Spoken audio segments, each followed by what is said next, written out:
So in this Adobe Lightroom tutorial video, I'm going to be showing you guys how to rotate an image in Adobe Lightroom. So once you have Adobe Lightroom opened up on your device, first thing you have to do is obviously press on whatever photo you want to rotate. It's pretty simple. Go to the bottom left and press on crop. So right in between where it says healing and presets, go ahead and press on crop. Then as you can tell about the middle option right at the bottom, so right where it says crop and rotate, right above it says rotate. Just go ahead and press rotate in between straighten and flip horizontal. Press on rotate.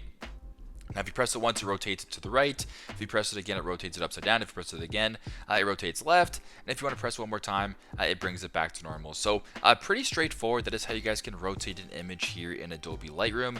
Nothing crazy. Thanks again for watching, and I hope this video helped.